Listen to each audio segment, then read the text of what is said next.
வேளை சோற்றுக்காக உடல் வாடிட கையேந்தி ஓடுகின்றோம் உயிர் வாழ்ந்திட பசி என்ற தீயில் இறைப்பை சாம்பல் ஆகுதே மனிதநேயம் எங்கே இங்கே செத்து போனதே இருப்பவன் கொஞ்சம் தந்தால் இல்லாத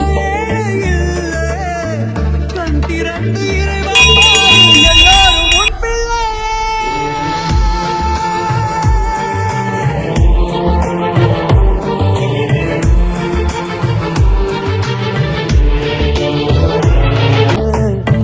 கையேந்தி ஓடுகின்றோம் உயிர் வாழ்ந்திட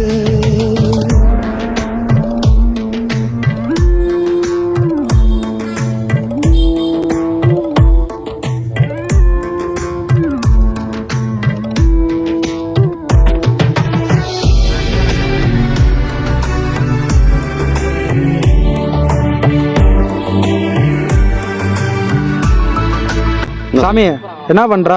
காசு விடும் சாமி. இந்த மாதிரி ஆளுங்களுக்கெல்லாம் காசு கொடுக்கா சாமி. காசு வாங்கிட்டு சரக்கு அடிக்கிறாங்க இந்த ஆளுங்கெல்லாம். சாமி எல்லாத்தையும் ஒரே மாதிரி நினைக்காத, கம்முடு சாமி. போ சாமி. சாப்பாடு வேணுமா தம்பி? இது போய் சாப்பாடு மட்டும் ஆகிட்டு போடா. நீயே போ சாமி. இருங்க, நான் இப்போ சாப்பாடு வாங்கி தரேன். கடவுள் மட்டும்தான் காவலே கிடைத்தாலும் நீ தேடும் எதுவும் கிடைக்காமல் போனாலும் அவமானம் ஏமாற்றம் உன்னை ஒருவேளை சோற்றுக்காக உடல் வாடிட கையேந்தி ஓடுகிற. என்ன சாமி பேசுறீங்க?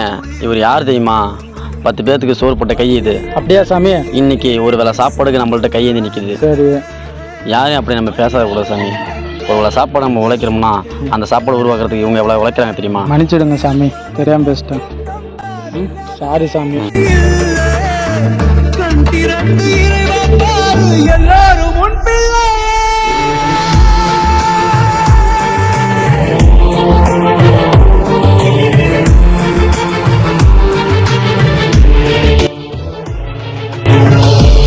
சாமி வாங்க, எல்லாத்தையும் நம்ம தப்பாக நினைக்கக்கூடாது. உங்களால் முடிஞ்சவங்க 4 பேருக்கு உதவி செய்யுங்க, சரிங்களா? கையேந்தி ஓடு. உயிர் விதிப்பவன் கடவுள் என்றால் உயிரை வாழ விதி விதிப்பவன் கடவுள்தான்.